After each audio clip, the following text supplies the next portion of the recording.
Hello, friends, and welcome back to the Trent and Zyori podcast. It's December 4th, 2018, 10 a.m. here Mountain Time. A lot going on in the Dota community, and oh, so much to unpack. Getting excited for the Christmas season, Trent. This is my favorite time of year. It's full of cliches. It's full of pine-scented candles. I love snow. I love skiing. I love buying myself presents. The last 2 years, I did donations instead of Christmas presents. This year, I think I'm going to buy people gifts again. I'm looking forward to the excitement of actually getting able to give somebody a box and see that face when they unwrap it. So anyway, how are you doing, friendo? Do you enjoy this season as well, hockey man? I see the Leafs are doing well, as are the Avs. Yes, they are. It's been good. Tonight's actually the Leafs play Buffalo, so it's Mott and I's big night. I'm excited. Shit, dude. It should be fun. Yeah, it turns out the Avs-Leafs games that I bought tickets to is going to be pretty hype coming up in February. It's going to be good. That's going to be sick. That's actually so ridiculous. I can't wait. I think, I don't know, Christmas is pretty fun. I did the decorations nice and early. It was like the last day when it wasn't freezing out, so that was good. So all the lights are up and stuff. Oh, wow, you guys do lights. Okay. Yeah, I got to put lights outside. You guys live in a cul-de-sac. Like, you have to put some lights out. I know where your house is. We don't do the outdoor stuff. We've got indoor lights. We got to get the tree up. It's actually tree time, isn't it? Holy shit. We're putting the tree up today, boys. I just realized. The tree up today. When do you get the tree? We go and get a tree around like the we gave up I don't on know, that generally like shit. the 12th or the 14th. We go get one. Okay. That's probably more reasonable. I mean, if you're doing a live tree, it's only going to live for so long. That's why we do the fakie, so you can enjoy it forever. You know, get a couple presents wrapped up under that bitch. Oh yeah, fair. I don't know. Excited for the Christmas season is a lot like family time for me, so it's good. Hell yeah. I'm not traveling at all through all of December, which is good. Hoping to travel at the start of January, but who knows what happens. I am going home this year. I'm going to go home the you? weekend before Christmas. It's kind of convenient because Christmas is on a Tuesday, I think. So I'm home like Thursday through Sunday. My sister's coming home the same time. Got tickets for like $400 round trip. So I pretty much just booked it on the spot like for Christmas time. Wow. That's incredible. My girlfriend looked them up like a couple days ago, and I think now they've doubled. So I feel like I got a steal on that one. So, yeah, You know me. I can't resist a bargain. So if the price is right, I'm happy to go home and see the fam. Why not? Yeah, it's good. I don't know. General Christmas is definitely the best time of the year for me, at least. I don't know. I get to like everyone's just kind of so much more chill. Everyone takes a lot of their vacation time around Christmas, so I see a lot of my wife's family all the time, and we always have a good time hanging out. So it's the best time of the year, man. It's excellent. So I'm really glad that there's not a lot of Dota going on, so I can just chill at home, watch a little bit of Dota, but for the most part, just not work. Yeah. Holy shit, you're right. There is a legitimate break in the schedule now. We've got a couple of these built in. And there's a whole Christmas off, like, what is it, 2.5 weeks, 3 weeks, something like that? Yeah. I mean, there's definitely going to be something. I remember there was, like... Well, from DPC. There'll be something, I'm sure. It's a break from DPC, yeah, obviously. Yeah, exactly. That just opens up space for everyone else to come in and do their non-DPC events. So, yeah, we'll see. The qualifiers are wrapping up. Maybe we should start with something nice and topical, right? Have you been doing any qualifier coverage, watching any of it? Huh? What did I do? I covered some of the major qualifiers for Europe. I did like a tiny bit. I was watching some of NA last night. If you guys want an excellent VOD to go watch, you should go check out the Moo Dota's Twitch channel, and you should listen to, it was Moo, March, Bulba, Envy was there for a bit, all talking about some of the NA matches last night. It was a lot of fun. Very, very good time listening in, and just literally half the conversation is just March going, so Bulba, what do you think of X hero? And then Bulba like refusing to answer, but then answering eventually anyway. It was very enjoyable. I don't know. It was good to hear a lot of their thoughts on a bunch of stuff too. Yeah. So it's any time that you can get that kind of like summit vibe out of players where you feel like they're actually speaking candidly about the game. So it looks like most of the qualifiers are in like brackets and not quite finished yet. Southeast Asia has a qualified team, huh?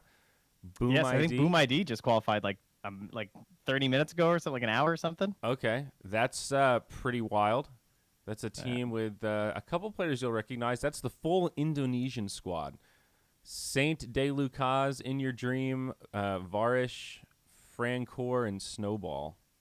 Yeah, I thought they were going to get TI last year, honestly. I thought that team was really good, but didn't quite make it. I think they've been together for a while. Yeah, all the team, well, They had a recent swap, I guess. Oh, I read the old roster. Whoopsie, that's my bad. It's well, that was the team I recognized. Now it's way different. So their current team is Mikoto, Dreamocell, FBZ, JoeCam, and Kez Cute. See, that was a quiz to see if you were paying attention, Trent. And I was only half paying attention. You weren't. I got you. You didn't. You had no fucking idea who was on Boom ID. Me neither. And Jesus, I can't name them off the top of my head, but I know them. Well, still, My boys. I knew a couple of the old players. I have not cast anybody on this team except maybe Kez Cute. So that's very exciting. Mikoto does not even have a Wikipedia page. That's how new this kid is. This is madness, dude. This is crazy. This is what the miners are all about. I already saw the Indo Pride post, man. They're excited. That's a very passionate community. I feel like they're one of those places that could definitely host one of those like Valve specials, kind of like where Shiver traveled and Slacks traveled to Japan. I could see something like that in Indonesia. Mm-hmm. I guess they kind of got that right with the miner. Obviously, there were some other problems with that miner, unfortunately. But overall, I know that like the fans were just absolutely insane there. Yeah, it's pretty cool. Yeah, for sure. So OG also qualified in Europe. They 2-0'd NIP in the. That was quite finals. the series. That was that was this morning. That was the new drow where you can in game 2 at least. They basically just like, can you picture the Radiant Jungle now? How it's like it's kind of all on a platform, right? Yep. And there's the shrine, and you got your ancient camp there. And both of the ancient camps are now elevated. So essentially, they're both elevated and they're next to shrines, so they're very easy to defend. So they use the strat of essentially just constantly farming the ancients and stacking them for the drow because she's the one shot on the ancients now, and she just got ridiculously fat really early on. And there was like they couldn't come and team fight into it because what are you gonna do? You're gonna try and team fight a drow who's gonna have a Luna with ult and a Brewmaster with ult TPing in on top of her. It's true. I don't know. NIP were quite lost. They could not figure out a way to win that game. I think Peter even tweeted right after, "What the fuck, drow?" or something. Wow. Pretty I good. saw Fog tweet about it, so maybe I need to go back and watch that game. I obviously didn't see it, but I mean, I pretty much just described exactly what happened. It's not really worth watching, to be honest. I mean, maybe skim through it, but fair enough. But there's still another slot, right? So it's the winner bracket finals and what would be the lower bracket finals are both qualifying. So it'll be someone between NIP, Final Tribe, and Vega Squadron that also qualifies from Europe. Kind of cheering for my boys' Final Tribe a little bit there. Be cool to see them at a minor. Yeah. And I guess NIP are probably the favorites, though. Yeah, they should certainly, especially coming from the upper bracket. I mean, I would say they would have been considered like a week ago. They haven't been looking too great on this patch, to be honest. Obviously, like they were kind of expected to be European qualifiers too. I would argue. Over like Alliance, so yeah, but they still 2-0'd Final Tribe yesterday, and I don't know if Vega Squadron is significantly better than Final Tribe, if at all. True. So, anyway, other qualifiers. What's happening in America? Grand Finals. Team is already there. Who the fuck is Team? Hey, that's Brax and Susie. Yes, and Mike. And Mike, right? Yeah, and Sammy. They were and Nushin. They were Nushin. doing that last Why night. not include Nushin at that point? Okay. And Test 3-2-1. Wow, America's really gotten creative. Hey man, there's those slots. I don't know where they came from. Ritsu, Sounds like there were quite a few of them left. Laposa, Flea, Kit Track, and then what's this other team? They still have to play Complexity, Anime 11. That's I Annihilate. Yeah, that's quite the sack, eh? We got a Canadian, 2 Russians, I don't Ukrainian, know most of them, dude. and Venom. It's that's an interesting one. I don't know about Flo that. or Sonic. Yeah, I don't know. You'd know Flo, or you would have seen him before. Okay. Yeah, he used to play your word on Double Dimension for a while. That was like his big team, I would say. And then he was on Vega for a bit last year too. Okay. Or this year, I guess. Still, I like Complexity over those guys in that lower bracket round 1, and I think I don't know, Complexity Test 3-2-1. That should be Complexity. I don't know anything about Death. What can you tell me about Death? He used to play. Oh God, I know he's C. I can't remember what team he played on. Was he on Singapore. one of the Geek Fams? I got it right here. He was on Entity. Before that, he was on Team Flash. Oh, it was Entity, the Indian squad. That's what I'm thinking of. So before that, it was Nasty Potatoes. God. Yeah, very new play. Lifetime earnings about 1,700. So definitely has not played in a hell of a lot outside of qualifiers, it looks like. But it seems he's been playing for quite a few years. He played in some Corsair tournaments in 2015, Trent, and BTS Southeast Asia #1. Hell yeah. Thank you, Wikipedia, You for all know, this wonderful information. this is what I love databases Wikipedia, are for. honestly. Honestly, it's incredible. It's I'd be so useless without it. I gotta cast this guy though, man. Death. Death. It's death in the back line. That's just magic right there. Miracle, Limp, Death, Z-Freak, and Adam. Man, what a wild team that is. Yeah, their games have been a little bit weird to watch. I'm not sure. They're still NA. I mean, I get it. You know, that's fine, honestly. They're No. based there. I'm not saying that. They really are based there, and it's evolved slowly over time, and they've been mostly NA, and I get it, but it's still just it's not. It's Z-Freak. It's Z-Freak. He's the NA pride of that team right there. At least the Malaysian flag kind of looks American. That definitely helps, right? Whoa, dude. Controversial What? stuff here. I guess it kind of does, actually. But What are you talking about? When it's that minimized little thing, it looks almost identical. It's that controversial. I see casters accidentally put the Malaysian one half the time. now that's just embarrassing. I have to tell you what. So what's going on in CIS, man? Not that long ago, I remember people saying CIS was the prize region that deserved all these slots. And I have not watched any of it. I have no idea how good any of these teams are. it just seems like no one really cares all that much. There's a team that's primarily Belarusian. I think that's the proper nomenclature I there. believe so. Belarusian, maybe? Belarusian. Maybe it's Belarusian. Belarusian makes you sound Russian. But it might be. They're from Belarus. Namiga. Oh, God. Yeah, that's it. Namiga Gaming. That's it. I don't know anything about them. I don't recognize any of the players. Yeah, good old What is it Windstrike. called when it's all the same letters but a different word? What's that called, An guys? anagram. Yeah, it's an anagram for Enigma. You know, like, like a puzzle. that car, the Camry. It's an anagram for my car. I didn't even know that. How about that, huh? How do you like There those you go. apples? Thank you. Oh, well, all right. I'm sorry we can't shed much light on CIS.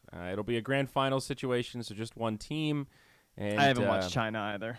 Yeah, Same they haven't thing. made it to the grand finals. Just see how far along is China.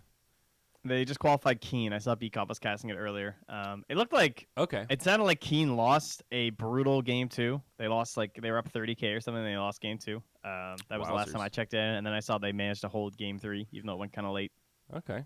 That's pretty exciting. I did see that BCOP tweeted something about like a 30K Yeah, throw, that was the Keen game. right? Yeah. Okay. Yeah, he said something about Root, so that's pretty nuts. Yeah, the root team seems good. I think B-Cop's fanboying him pretty hard. I think he's Now- been liking seeing them play. I mean, it makes sense, right? It's like a lot of players. N/ZYF, Super Yao, Victoria, DDC. Like, these are some fucking sick players. Especially Victoria, I've always thought was very good back in his old CDC games. Yeah, it's kind of way back in the interesting. day. Like both eHome and Royal Never Give Up have this interesting mix of some players that are super top tier with great credentials and a couple of players that are either newer or I haven't really seen very much, like Setsu. I have no idea who that is. Okay, it's played on some kind of tier 1.5 Chinese teams. Cool.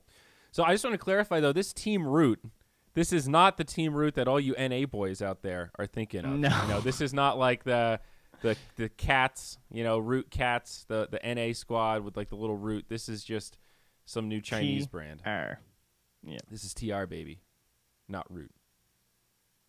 And then the eHome's one with all the Wings players, right? Yeah. God, I want this to be. I guess not all the Wings players. It has Fate But, Beyond Y, but come on, man. I just Still. want them to be good. Is that so much to ask? No. I want to see my Wings boys back. It's not that much to ask at all. Guy's a TI winner, man. Team Root. Wings. Let's just all forget about all the drama today, guys. And just talk about how great Wings was. You know, I really wish I could take you up on that offer, Trent. So anyway, it'll be an interesting minor. I guess, which minor do you think will be more hype? The one upcoming or the one past? That's a good question. Both in terms of This your one for sure, because Envy's going to be there on that South American squad. That's going to be fun. Okay. Yeah, so like both in terms of your emotional attachment for like kind of I you like as how a I caster. just assumed that Envy's going to qualify. There's Well. 4 teams, by the way. But anyway, continue. And And also just raw viewership. You know, do you think more people will tune into this major? I'm actually not sure. I think for this minor, probably there'll Or be more. minor, rather, yeah, Actually, sorry. there'll be less viewership, probably, because Dream League has a really big pull. Like Dream League is a special event that, on its own, no matter what, garners so much viewership. So the Right. fact that it was a little less than I expected was surprising. But maybe PGL has enough viewership now because it's going to be on the same channels that they use for all the majors and stuff. So maybe it actually has further reach. I think OG makes a big difference because Liquid was supposed For to sure. be at the first minor. They dropped out, right? Yeah. Yeah, that's true, actually. They're going to have way more viewership on this one just because of OG. So I think if completely Liquid was neglected there, it should be relatively even. But I think OG will bring such a ridiculous viewership to this because they also haven't played in much at all. You know, especially if it's OG and NIP. Like, that's going to be hype. Yeah, for sure. And Yeah, just okay, seeing that's all gonna these have way other more teams viewership. mixed in. I think in combination with the PGL Twitch channel, it's going to be like almost major, not quite major equivalents. Probably like 60 or 70%. And like if Complexity qualifies through North America, that's also a big brand that has like, you know, that's a lot of Twitter followers right there. You know, that's the kind of stuff where you got to think about how much viewership will these teams just drive to the stream. The same argument you're making with NIP, I think. Yeah. Dude, I hope Brax makes it. That'd be so hype. That would be pretty cool. That'd be so sick. You're right. They played really well last night. I was watching the games versus Test 3-2-1. Dude, what if Envy does it? I think Infamous actually has an okay squad. I think they Yeah, have they a do. good chance. Envy, He Tomato, said he believes Papita, in the team. Yep, Snake King, and Moo. He said he did not believe in his last team. Why is Moo listed as Moose with a Z? That's that's Moose. different. That is Moose. the Moose. Okay, all right. I I'm know, glad it's I confusing. double-checked that. It is confusing. Yeah. Okay. And because he has a Canadian flag. What No, are you that's talking about? That's a Peruvian Fuck, flag. it's See? a Peru. I just did it. Ah, God, on the little icon, it looks Canadian. I'm also colorblind, dude. You got to give me a little more. Sick excuse conveniently coming out now. I see. Hey, I retweeted that thing from Cyborg Matt with Artifact and colorblindness. I don't really do anything with Artifact, but I'm passionate about colorblindness. Do they not have a colorblind mode? They do or something. Whatever I retweeted, they did. I don't remember specifically. I think most games have colorblind mode at this point. I would be Yeah. surprised if a game didn't. Most games do, not all, but at this point, yeah, you're right. It's a loud enough minority and easy enough to implement that most people just do it. But yeah, South America hasn't really kicked off yet. The bracket has just been seeded. So, and then there's Infamous Young, you know, good old Schofield. Yeah. Oh yeah, you know, a classic stack. I hope Envy just goes over and pats him on the shoulder after every game, just like Young, to be Young. Whisper, don't mind me just getting you off That's this great. team. Sorry. You know, I love that Envy is super into ergonomics now. I finally got to talk to him a little bit at the Vegas event. You know, that's really the first time I was in a situation with Envy where he actually had free time and wasn't stressed out, and I had a little bit of free time and was only kind of stressed out, and we could have a moment to have a conversation. I've been in the same like area as him a lot, but he's not the kind of guy that I talk to at after parties because he always looks busy. He's always fucking networking or talking to somebody. Yeah, he's or always fiending. busy. Like he's in the zone when it comes to that kind of shit, you know. So I try not to get in the way. I keep my distance. You know, I know that's the best way to respect Envy is just to keep a distance until he wants to talk to you. So, you know, he was carrying around these like what's it called? A bind of the paper. back pillow things. No, like a bundle of paper. I'm embarrassed I don't know. It's like an office studio work. Yeah, I know what you mean. What are those Like, called? literally like a stack of paper. Like, yeah, like I don't know. still wrapped up in the paper. What are they called on Dunder Mifflin? Exactly. If a ream? A ream. He's carrying around these reams of paper. And I'm like, what are you doing with these? He's just like, oh, it's for ergonomics. He puts them on the floor to like raise his feet, or he puts them on the chair so he can like raise his ass so he can scoot under. Yeah, I think it's for his feet. Yeah, well, it's both. It depends on the situation, you see. It depends on the chairs available and if he has a back pillow, and it's a very specific process. And I admire that attention to detail, man. I like that. It's like those. I remember I used to see the gifs of the StarCraft players. They'd have the ruler. Mm. That always made me laugh. Fuck, I just spilled coffee. Oh, jeez. Oh, Yeah. I get to watch the replay of it. Yeah, it was just a drink. Oh, there it is. There's your disappointment. Excellent. I love how I have like a little bit of delay on your cameras. I'm watching it on the stream, so. Oh, my. All right, well, let's jump into something a little more heavy, man. What? What? You have anything else to say about the minor? Is that it? I mean, it's Well, still where's- ongoing. No, I really don't. I have nothing to say about the Yeah, minor. I'll be watching some of the games today. Go check out some of the games. Go check out some of the replays. Again, recommend the MOONDUCK stream. It was good. Yep.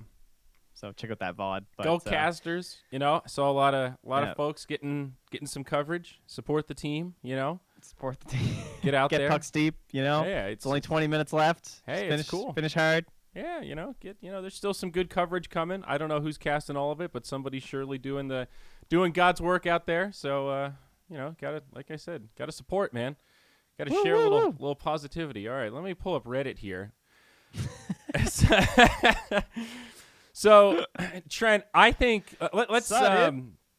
Jesus. We haven't talked about this at all. I know. So let's start slow here. So I woke up today. Yeah. I took a good 12-hour unplug from the internet. You know, I've been working on some other projects the last week or so. So I've been metering my time. You know, I've been checking in, just getting little tidbits here and there. And I woke up this morning to a whole medley of statements and then responses and then responses to responses. And I don't think I've ever seen the Dota subreddit look so much like the Artifact subreddit. You know, it's like 60% of the threads on the front page are completely angry, like, this doesn't make sense. Like, how many gilded threads are there right now? I see at least 4 or 5. Yeah. The one titled Valve's statement doesn't make sense has been 4x gilded. What is happening right now, Trent? It is a breakdown of communication. That is pretty much what it comes down to in the end. You're not wrong. Can TNC replace Kuku with Skem for Chongqing Major? 2x gilded. Like, what in the world? I don't know what's that other icon next to it that's 5x'd? It's Reddit Silver. I don't know when it gets applied right now, though. Great. I have no idea how that works. It's been 2x gilded and 5x silvered, whatever the hell that is. That's great.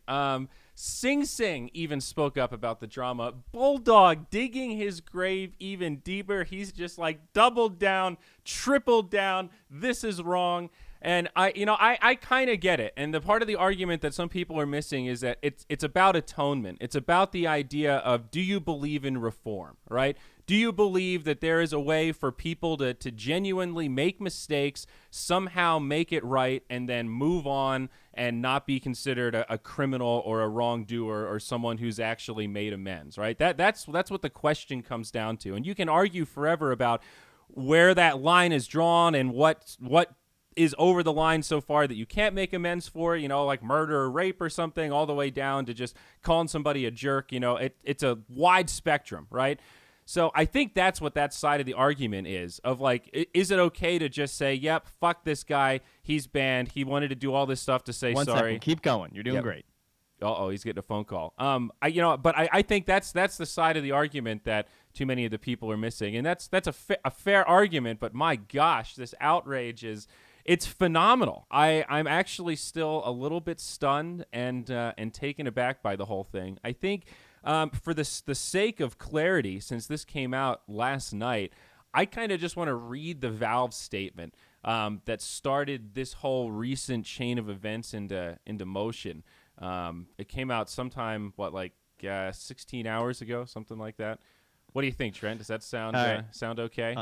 I'm back. Yes, sounds good. Let's refresh. I like it. So I want to read the statement that Valve posted. I think that's a good just starting point to that is the sacred word after all. Everything else is just built upon this foundation here. So the blog is titled TNC and the Chongqing Major. We've been following the recent situation regarding TNC and the Chongqing Major and how it has unfolded. First, for clarification, Kuku is not banned by the Chinese government. While there is a lot of anxiety around his attendance and problems it may create, we do not believe his presence creates a real security threat. Our view on the situation is that the responsibility resides with teams to handle these types of issues professionally. When they fail to do so, we will step in.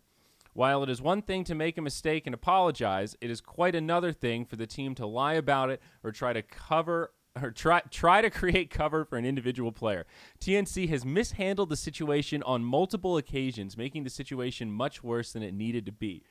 Damn.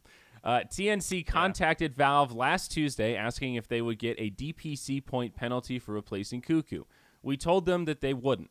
We assumed that they were then working on a plan to replace Kuku with another player. That is definitely we'll stop there for a second. Yeah, this we'll pause. Is probably the worst part of this statement is the we assumed.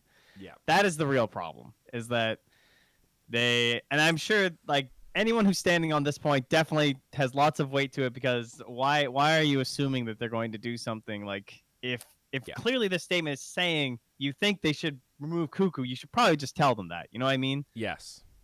Like, Yes. and then I also see how this is very typical Valve, because they like to be hands off, and they like this idea of just being, the final word when it's only at the utmost necessity. But I feel like that was kind of that moment right there, and they missed it. And that certainly made things spiral even further out of control. But anyway, continue. Yes. No, I pretty much agree entirely. I think you can't.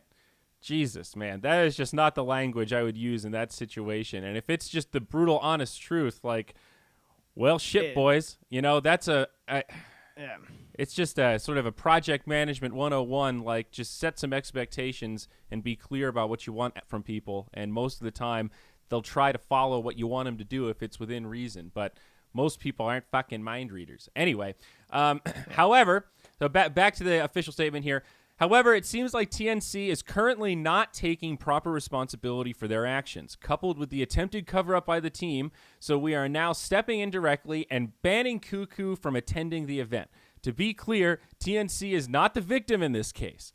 It is not okay. That one's pretty harsh. It is not okay to cover up the situation, avoid any real sense of responsibility, and then deflect it onto the community.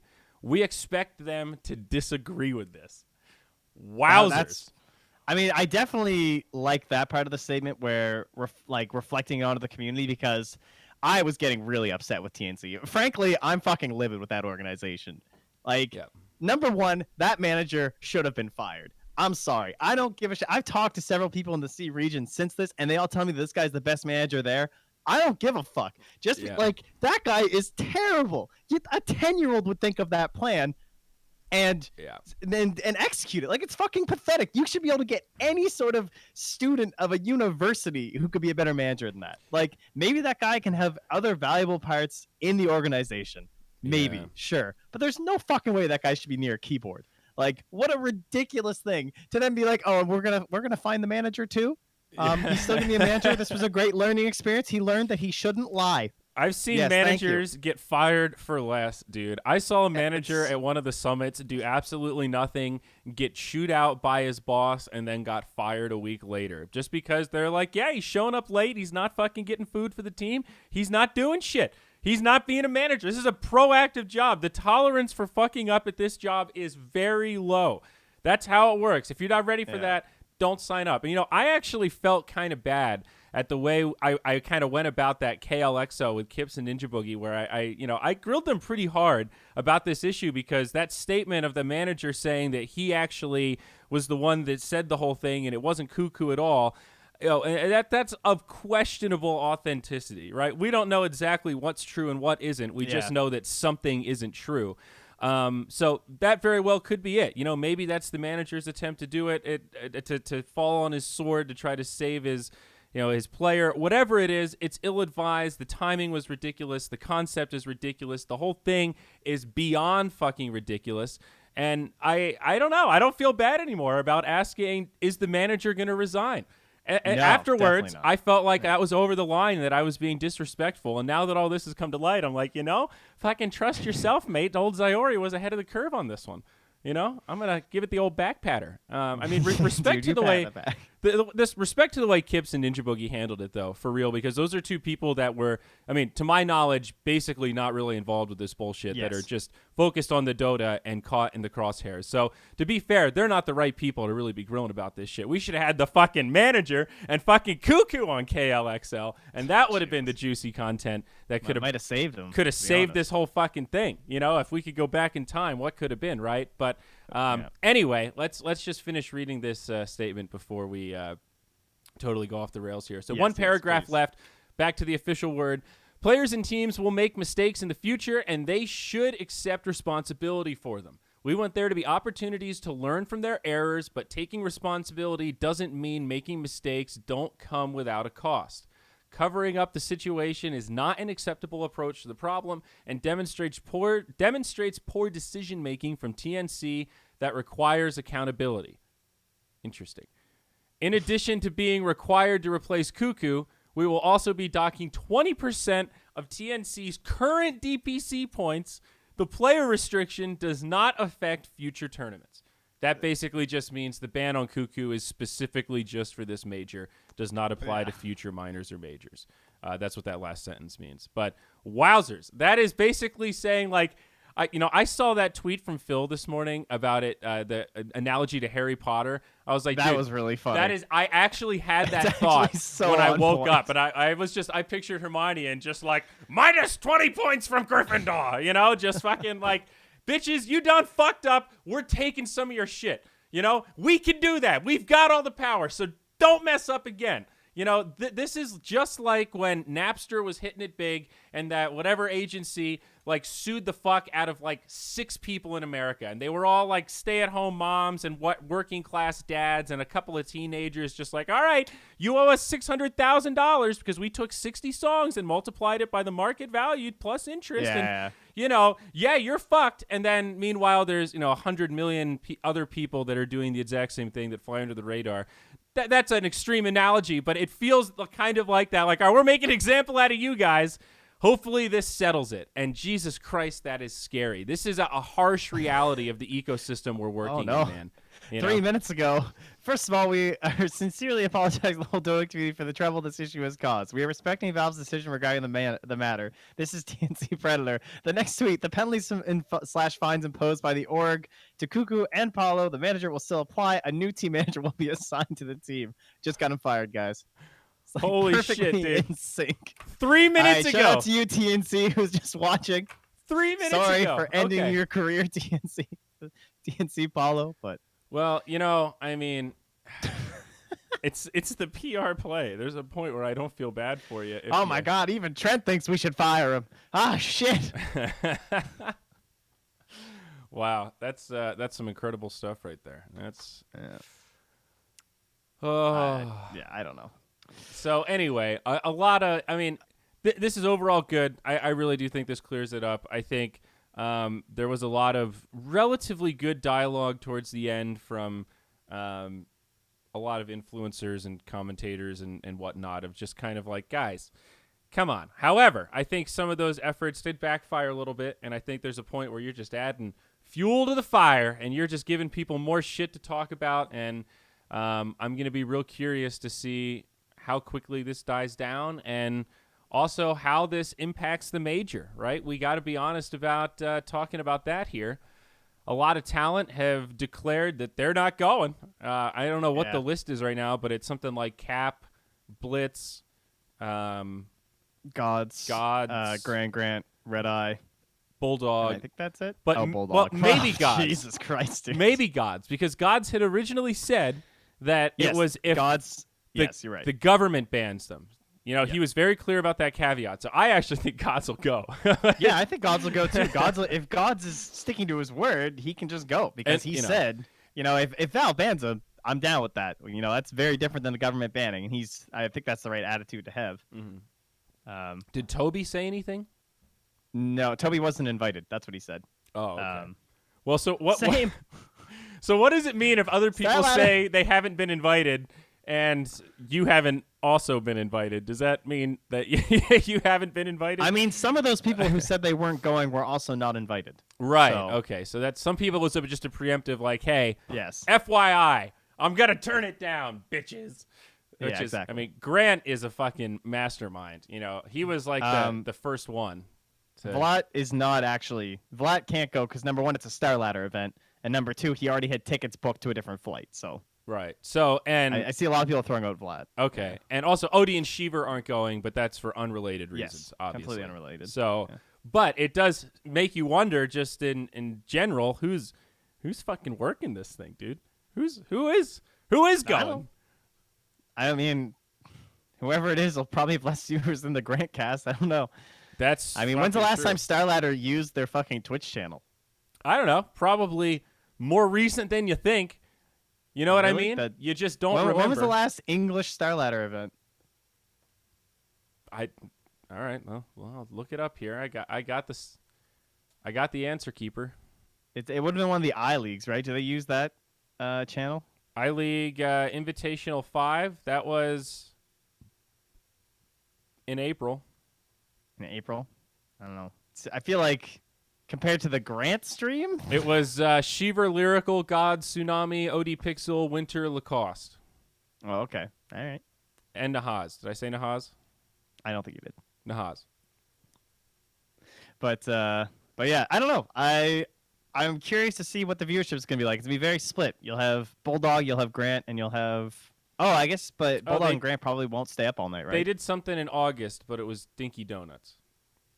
Oh, that's the Starladder Pro Series Season 24. It's a 2K prize pool. So it's also already a China event, so the viewership's already weird. yeah, time zones and shit. I guess it's good for Europe, but still, yeah. Yeehaw. So yeah, I don't know who's going. That's a great question. it's going to be interesting. The talent list is going to be. It should be good. I mean, it's a great opportunity. I definitely don't hate on anyone who wants to go. I would go at this point for sure. I was invited. I'm down. I'll tell you guys right now, I'm in. So, yeah. Hello, Starladder. Yep, me too. I like you, Starladder. We were always friends. To me, Starladder didn't do anything.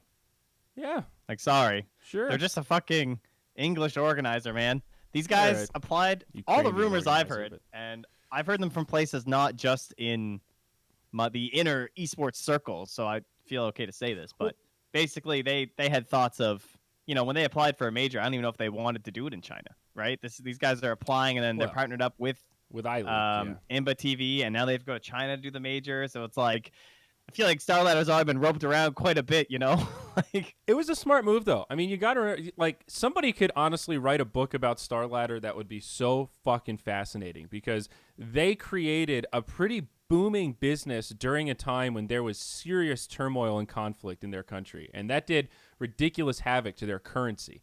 Right? Like, they live in Ukraine, so everything they do is with the hryvnia, and that was all fucked up by the invasion in Crimea and stuff, and a lot of people didn't want to go there to do events, and it was a big deal, right? And a lot of businesses in that same situation would not have flourished. And I was part of BTS when we were working with Starladder. I cast a lot of the early Starladder lands, like 10, 11, 12, 13. I remember.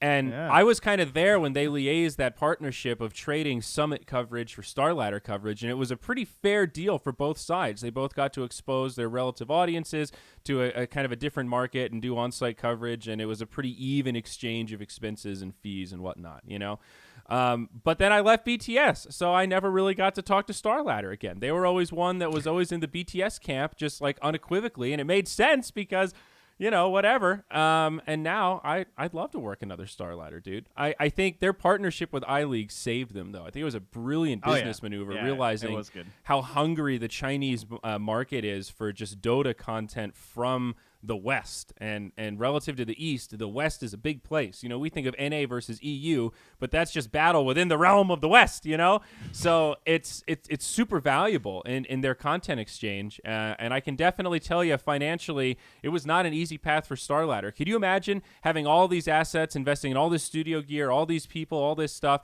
and then over the course of a few months, the value of all of it just being, all of the money in your account just being worth half? Could you imagine that, like, as a business? That's ridiculous. I mean, even now, Sunsfan is there during all of this other tensions. Like, they're massing troops at the border. Sunsfan's in the middle of casting an artifact tournament right now, I'm pretty sure. Yeah. So, I mean, Kiev is pretty far away from Russia, to be fair. So it's a relatively safe place to be. It's also where they have a lot of political outcry and protest and riots and stuff like that. So it gets a little. LD told me the first time he went to Ukraine, you could definitely hear explosions in the distance occasionally, and it's like that's kind of scary. That's definitely a reality check of how close you are to like serious conflict. But yeah, I have a lot of respect for Starladder, like just in general, the way they've been able to survive in a tough landscape and still do pretty good tournaments. And they were doing tournaments before it was cool and before it was easy. And I don't know, they found a niche in a pocket of the world that is not ripe with technology niche business like that. So it's very cool, man. It's very impressive. So I don't know. Anyway, Starladder. But we'll see you soon. I don't know. I don't really have. I'm just glad. Like, this was by far the worst drama of all time. Like, It just sucked. There was nothing juicy about it, honestly. I think it was all just like it was literally the biggest game of telephone I've ever seen. Like all these tweets about people like, "Oh, the band's real. Oh, the band's not real." Well, I heard it is real. Well, who'd you hear it from? Well, I can't say. Or oh, I don't have a source. Or oh, this person said it was from this person from the government. No one has any legit facts at all. Suddenly, everyone's listening to the one person who we know lied to you once already. Somehow became the one voice anyone believed. I don't know how that happened. Yeah. Like, Well, I can't stand those fucking TNC Facebook posts where it's like, well, we talked to this person and this person, and well, we're mulling about it right now, like keeping our fans up to date. When in reality, all they're trying to do is drive more hate and more reactions and shit. You're just drumming it up. Absolutely. I think that they're just as guilty. I think both sides could have handled the communications better. I think both sides had expectations that the other side would kind of own it a little bit. I think at this point, it's unequivocally clear that Valve really expects teams and team orgs to play a significant role in terms of responsibility with everything, with this new DPC, with visas, with travel, with food. I think it's getting a little bit away from this model where tournaments take care of everything. And it's more like, in every other sport, the tournaments don't take care of everything. The tournaments take care of the tournament. Like think about tennis. You go to Wimbledon. If you want to play on a private court to practice, you fucking book it. You're not provided with some practice area that's blocked off for yourself because you're Nadal,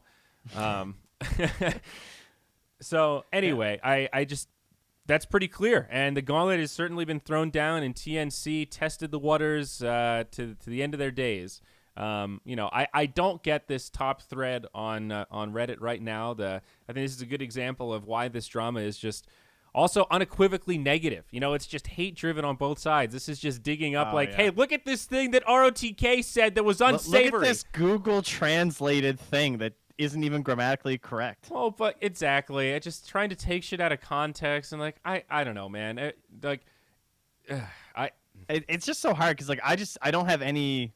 I have no context can't read for what he wrote. Is. I have no context for his culture. I don't even know if he was I saw some Chinese posters saying that this it's completely. This was posted 2 days ago or something too. Yeah. And I saw Chinese people who were in there being like, yeah, that's not what he's talking about, or something. But I don't know. I mean, it's there's a certain point of isn't the if you try to logic this whole thing out about okay, so we're at this point in time, there's a future, there's a past, how do we hedge this thing in the right direction? It's we need to sort of forgive and forget at a certain point and say, okay, guys, starting now, all that shit's unacceptable, all right? Everyone gets a kind of a pass, we're moving on, and from this point forward, we've got zero tolerance. This dredging up things that have already been said is just not constructive. But maybe that's just my opinion as an outsider. Maybe I'm just tired of reading about this drama every fucking day. Yeah, I don't know. But I mean, am I wrong though? Is there a point where it's can we just fucking move on and agree that I was ready to move on a week ago. Police future things, not try to be like the retroactive police of well, this was over the line. He didn't atone then. It's he fucking got away with it. We should have been paying better attention then. We should have had higher standards then. We didn't. That's on us as a community. We need to fucking move on and just let it die and focus our efforts on moving forward, huh? Let's think about the future. Let's think about our fucking children, right? I don't know. I have no idea. It's I don't the other argument is well, why doesn't Valve have rules? Well, what do you think a rule about this would say? It would say Valve says don't be an asshole, and at our discretion we will punish you for being an asshole. That's pretty much what the rule words would say. Does anyone know that that's not a rule? Does anyone need that written down for you right now? I do agree. I agree. We need some rules. We need some stricter stuff. But after one guy gets called out and makes a humongous splash in the other scene and all this drama is created because he says it, maybe don't go in your pub the next day and say it. What? Yeah. I don't understand how that even happens. That would never even cross my mind to do. Yeah. I don't know. No, I hear you. That's why I think it's a twofold criticism. I think one is, hey, you know what? Let's actually lay down some ground rules and not take everything for granted because we're talking about global here. Not everyone's from the same culture. Not everyone has the same education or experience. So let's just make it black and white, very clear what the expectations are. Okay, that's one criticism. That's fine. We put it on the shelf. The other one is there will be case-by-case scenarios, kind of like this one. You can't make a rule book that perfectly encompasses a situation. What do you do when a manager lies on behalf of his player and logs into his social media? Does it count if the manager logs in? Ban. Does it count that if he reads it out loud to his manager and then the manager types it, is he still culpable? You can't police everything. So you absolutely have to be willing to say, okay, we're going to evaluate this situation based on its merits. I think that's what Valve did here. The criticism is, could they have just executed better communications that could have prevented some of this, i.e. not assuming and just saying, hey, we think the best course of action is just benching Kuku for this. Don't make us make it official. Let's see if we can work this out with back channels. We're going to make sure everyone's happy, instead of you asked us a question. Well, we're going to infer that you've inferred from us that, you should be doing. Just fuck that whole assumption bubble of bullshit. That's that. What's the cliche, Trent? You know it. Assuming makes an ass out of you and me. I thought about that this morning when I woke up. That's how fucking lame I am. When I roll out of bed, that's the kind of shit that pops into my brain. But anyway, do we need a Valve appointed face? Because the Ice Frog has no face. So Dota has no face. Ice Frog is a guy who, if you want to yell at about balance changes, you can't really. I mean, you can, but it's kind of just like yelling into the void. And currently, that's exactly what the esports scenario is like too. Do we need a figurehead? Well, there's definitely a gap there. We do. So the general answer is yes. How do they practically go about finding that person and metering that role? How do you know. Force someone to do it? Yeah, will Valve do it? I still don't think so. So I don't know if the question of do we need it really matters that much. But generally, yes. I think the easy answer is that it would play an obvious role here. It would really help if there was just somebody that was trying to intercept. And I think there is really a degree to people are more willing to give the benefit of the doubt if they feel like parties are putting in effort. And that's the problem with the hands-off kind of silent thing, is it can come across like, well, you're just trying to ignore it and hope it goes away. It can come across as being lazy. It can come across, and I'm not saying that's what it is. I think from Valve's perspective, they want to be sure, they want to collect data, they want to observe, they want to, make sure they understand all the different ins and outs before they make a hard decision or do something that's down a one-way path or whatever. But I think it can be perceived in a negative light. And if you have somebody who isn't even really doing that much, but just playing interference, trying to respond to people's questions, reassuring people that it's being worked on, reassuring people that conversations are happening as we speak, that actually goes a long way. That actually matters. That plays a psychological game with people that says, hey, there's a guy here making sure we're being listened to, and it also helps prevent the snowball because there's someone there to intercept it. You need a sponge. You need a fucking sponge, Trent. Oh, God, I don't want to be that sponge. That'd be one toxic fucking sponge. Oh, dude, that guy. I don't know how you, that guy's like getting a foot massage and a back massage at the same time while he's typing on Reddit, just. So the real issue then is that we don't really want, I would say we don't want a figurehead. We want a, like for example, in the NHL, all right? Here's the only thing I can reference, I guess, is that if there's let's say there's a goal that is called the no goal, and they're like, oh, we got to go upstairs to the camera, they go to the situation room. So it's like a room in Toronto where they have all the footage, and they make the decision, and they're on their little phone on the ice, and then they get the call, and that's what happens. So basically, I think we don't need one person. We need a shadow Dota commission, who therefore they are also faceless. But can be yelled at and will make decisions. Unfortunately, now you've moved from one person to 4 people who don't want to do this job. No, so this kind of seems like the classic Valve of just well, we don't really have a right way to do it, so we're just not going to do it at all. Well, it is though also making it a court has a certain appeal, and it makes it easier for those people to, you're a team, so you're confident in your decision. The Supreme Court probably feels a little insulated from criticism in a lot of ways because they've argued and they feel like, we've kind of figured this thing out. That's why we decided the way we decided. I don't know. It reminds me. I think I've used this example before, but it reminds me of an old Team Liquid tournament that they did for StarCraft 2, like 2012 or something. And there was some sort of really weird disconnect in like a decider Game 3 scenario or Game 2 scenario, where it was a really late game and one player had a really big advantage. It was like maybe like a 90-10 type situation, and they were trying to decide: do we completely replay the game? Do we default the win? You know, there's no reload, or the reload state got corrupted or something. I forget exactly what the parameters were, but it was one of the first times it really happened. It was a big, kerfluffle, and the players basically say, yeah, we trust the admins to make the decision, but you could really argue it either way. And what Liquid did was get a panel of like 5 or 7 or 9, and it was a mixture of, I think Hotbid might have been on it. It wasn't like just pro players, but it was like admins, like the CE, like Nazgul was probably on it, a couple other pro players, like maybe an influence or something. They had all of them evaluate it, write a little paragraph, and explaining their decision, and they tallied the votes, and then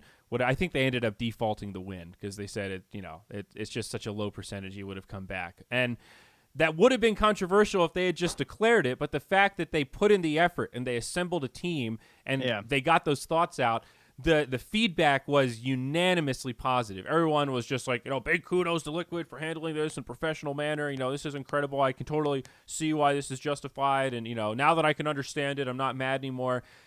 The fucking level of effort is really what drove that. It gave people a sense of closure. I think that's all you need. And that's kind of the big problem, right? Is that unfortunately, a lot of us don't sense a lot of effort. I mean, considering when Valve does something, they do tend to do it right. Mm-hmm. And it doesn't, like, I guess I'm thinking more like when they finish like a full product. Well, they're good at making like games. This is more like a guild thing. You know what I mean? This is more like a thing that they started, and now they're just like, oh, I didn't actually want to commit this hard to it. Let's just kill guilds. And we started the new tutorial thing, but I don't really want to commit to it. So let's just not keep updating. Yeah, it feels like it's in that category of things, as opposed to just like, hey guys, check this out, Artifact, and it's like Artifact's pretty sick. Like, it is a massive project, and I don't know, they did it right, but I mean, can't you make an argument that Valve is master tier at making video games? That's their bread and butter. That's their core competency. Running an esports league is different from that core competency, right? So it makes sense that you can have this company that is so incredible, and like Steam, right? I guess that's really their core competence, this platform, that's what they're good platform. at. They're good at making money. Well, but they're good at making platforms. They're good at developing economies. This whole thing, like, how do we manage like a sports franchise? That's a totally different set of parameters. That's way, I don't want to say it's out of their wheelhouse, but it's very different compared to the development cycle. It probably just doesn't align with a lot of their interests, to be honest. I mean, in the end, they are all capable of doing it. For sure. But I don't want to do it. They don't want to do it. That's what I mean. It's a totally different set of parameters. Like, I don't want to be the commissioner of the NFL. He's their sponge. That's what Roger Goodell is. He's the fucking sponge. That's why they pay him $500,000 a year or $2 million, whatever the fuck he gets paid. That's why he's a dipshit crackpot that just doesn't. He's just a drone. He's the sponge that absorbs all the hate so that the NFL can keep selling the overgrown monsters manhandling each other. That's the whole thing. I love it. Well, I just hope that. Do I hope that things change? I guess I hope that things change. I don't know. I guess I hope that even if they don't say anything publicly, I hope that this will be one of the last times, or the last time, that it's just so delayed. I think the way that it works and how there is the shadow council, it seems like, I doubt it's just one person writing those responses. I hope that group continues, and I appreciate all their efforts. Unfortunately, it does seem like it needs to be a little bit faster when it comes to community management, because this was definitely way too late. Could have saved a lot of drama, much like they talk about TNC mishandling the situation. I think Valve did as well. Yeah. And I think they'd probably agree with that, and the fact that, like, okay, yeah, we probably should have been a bit faster on this one because it's spiraling out of control. At the same time, our community does definitely have unrealistic expectations and also drives things into fire super fucking quickly. Shit explodes. Like, oh my God. It just takes one. I mean, you're seeing it right now. Like, Valve ruled in the way that subreddit did not want them to rule, and it's just fucking chaos right now. Yeah. Roger Goodell makes $30 million a year. Oh, I was off by a few orders of magnitude on that one. So that's how much they pay their sponge. But that speaks to the value of the sponge. He's a great sponge. He's a masterclass sponge. Valve need somebody on that. They need caliber. Roger Goodell. They need somebody with that would be the worst announcement ever. New blog post. Commissioner hired. Gary Bettman and Roger Goodell will be working together.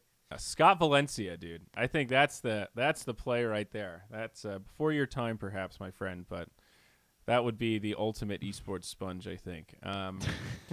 Wowzers. It's a crazy time. I don't know. I think it'll never get wilder than this in terms of drama. At least I certainly hope not. I want to round out the discussion here with one final question, Bud. Do you think Admiral Bulldog went too far? Do you think that... Dude, did you watch his Twitch clips? I opened up his stream this morning, and I had a major, as he would say, yikes. Several of them. So that's what I'm wondering. Like, but it's so virally ridiculous. Is he at a point? I was pretty shocked. Yes. Okay. Let me frame it another way. Is Bulldog at a point where he can truly get away with anything under the guise of satire? No, that was not satire. Well, but that, like, if he is still invited to events and this kind of stuff doesn't matter at all. I'm not saying this specific major, but let's say the next cycle, he's at the minor, he's at the major. It's just Bulldog like usual. You know, does his reach and his level of insane fandom, does that outweigh the offensive stuff he said here, or has this he actually crossed a line where this will stop him from getting gigs? You know, that's kind of what I'm asking. I don't think it would stop him getting gigs from most organizations. I think he would still be invited by everyone. I don't know how Valve would feel. I am not Valve. Seemed a little extreme towards Valve, not gonna lie. Yes. It I was really very did. surprised. But that's the thing, right? Because he has the numbers. Oh yeah, he'll be fine. And but that's what's wild about it. The more ridiculous and edgy he pushes it, the more it rallies that, like, yeah, F you, Gaben. Like, imagine T.I., his stream is called Fuck You, Gaben, and he's just, I mean, in theory, Valve could still DMCA him, but, like, would they? You know, if he's got 50K viewers on top of the T.I. stream? I don't know. They wouldn't do it. That would be...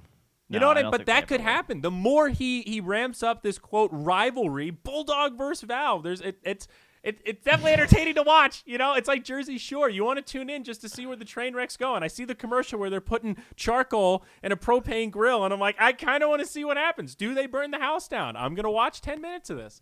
That's what the Bulldog stream is turning into. Now, I say satire because let's say, you get that message down the road for T.I.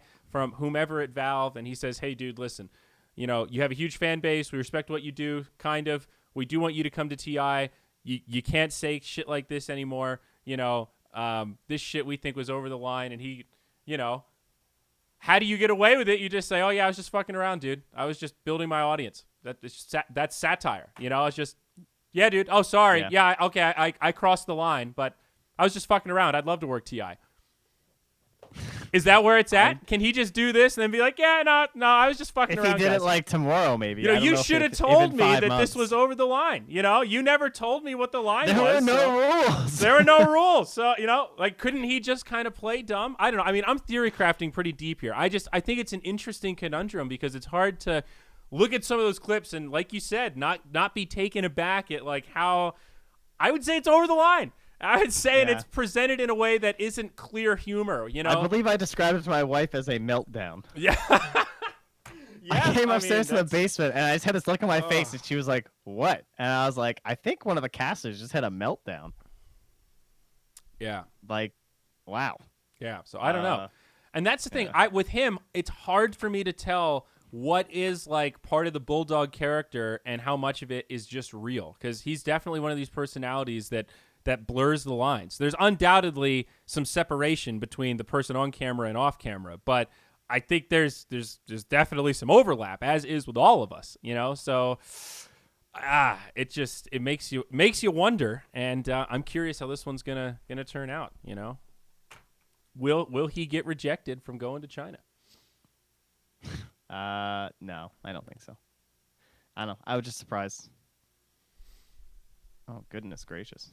You guys, a lot of Bulldog fans here, I see, eh? Oh, yeah.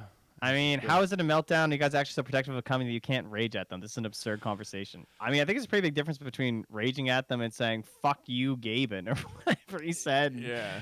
That I don't know. It seemed a little more intense than raging, to be honest. I think the whole idea that I don't understand his defense of like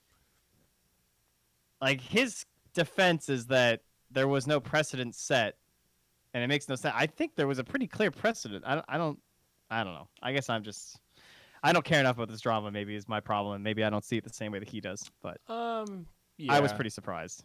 I don't know. There's like a I little find part his of fan me... base to also be just, my God, I can't open that guy's Twitch and look at his Twitch chat. It's actually disgusting. So. I mean, there's certainly a degree. I mean, this probably is less relevant to most of the people in chat because we have a fairly heavy global and European audience relative to our NA fan base. But, it is very different in how they view reform in Scandinavia. They're pretty progressive in terms of their I don't think Bulldog applies to that. No, well, but it's still, it's like they don't have life sentences, for example.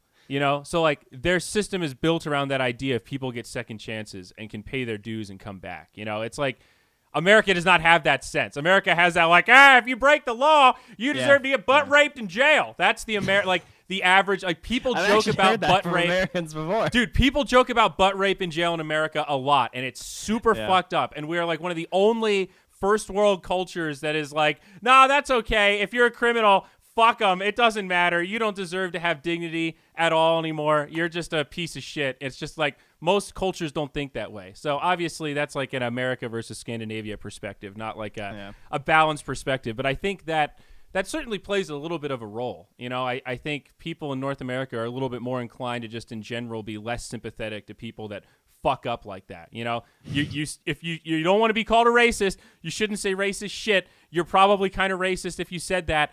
I don't really give a shit if you're banned. I could see that being a very average kind of American kind of like, shouldn't break the fucking rules, man. You do the crime, you do the time, man.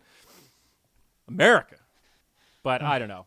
Can we talk about the Nintendo Switch now? Dude. I'm tired. I've been tired of this drama for a month. I'm done with it. I know. Sorry, dude, guys. It plagued the whole KL the last major. I can handle it. Seriously, well, usually majors and events like that are a great escape from reality because you're just focused on Dota. And this one was like a mix of Dota and this ridiculous drama. It occupied so much. It was like the cryptocurrency of whatever major that was when crypto was popping off. Seriously, out of complete randomness this morning, Googled Ethereum USD. Is that a Canucks jersey? No, it is a Leafs jersey. Jesus Christ. Anyway, sorry. Because I hadn't actually been keeping up with crypto, and I just remember last year, every single fucking event, all I heard about from the other talents was the crypto money. And I noticed that this year I haven't been hearing anything about crypto at events. So I checked the prices. Well, oh, dude, Jesus. It's bad. Oh, it's real bad. Yeah. Jeez. Everyone with crypto is just trying to pretend it doesn't exist right now. Just, please, somebody reinvent this somehow, some way. Who knows? I think it's still here to stay, but this is a real serious low, man. This is bad news bears. Oh my goodness. Bitcoin Cash did a number on the whole economy. They're forking it, and they're forking it, and they're forking it. And they forked it up. You got to stop forking it, boys. All right? You got to just pick one and fucking stick with it. It is funny, though. Okay, so before we talk about the Switch, this is much lighter but still relevant to Steam. Did you see that the people that make Fortnite, Epic Games, they just announced that they're creating a platform similar to Steam, right? Where they'll sell games and stuff. And everyone's advertising that they'll be giving like 88% of the revenue to developers instead of like, I think 65 or 70% is what Steam would give in the same kind of scenarios. I think it's 70, yeah. 70. So that's like, I saw a lot of buzz on LinkedIn and from all the business types on Twitter. We're like, oh, this is huge. This is massive. The classic, like, esports consultant, the people that kind of pay attention to the industry but love latching on to these news pieces, like the same people that were saying, oh, this is the end times, these big investment dollars are leaving the space. And it's like, okay, so these people that came in, invested in all this shit, didn't actually produce anything, and then said, I want to cash out of all this shit because it didn't actually do anything. That actually had nothing to do with the esports ecosystem. It's all these people reading into the wrong things. Like, this is gonna be a real game changer. I'm not convinced that it's gonna be a super huge game changer. I think it's gonna take more than an extra 18% to really get the momentum away from Steam. Has anyone in chat bought a game from Twitch or from Discord? Out of curiosity, you can buy games from Twitch too, right? You have like a Twitch app launcher. Pretty sure. I can confirm that I looked at the games on Discord. And unfortunately, none of them. I can look that confirm entertaining. that I really I've never enjoyed bought a game on Twitch. the last SimCity, and then as soon as I realized that I had to install the EA launcher thing, was it Origin? Oh, we got one. Pro George, shout out to you, my dude, for buying a game on Discord. I finished playing SimCity, then uninstalled that shit immediately, and then it was so bad. Yep. I actually have. I played that one game. Oh shit! I think we. Never mind. It was never launched. I mean, that NDA game we played for Twitch. I downloaded. Everything Twitch. about the game is out. Like the game exists. Oh, really? You can YouTube and find the game. Oh, so I don't remember what it's called, it. but it was like that. Breakaway. Breakout. Breakaway. No, I think it was Breakaway. Breakaway. Yeah. That game was pretty fun. I wish it actually launched. I got that on the Twitch thing because that was the only place you could get it. But I mean, the reason I have not played Fortnite is because it's not on Steam. So literally, I would have played it. For sure. I get that I'm in the minority and that kids don't give a shit, and that Epic probably has they've got 150 million bajillion installs because Fortnite. I get it, but I don't know, man. You don't underestimate how big Steam is. Well, I think that's the difference, though, right? Because none of these other things had pull.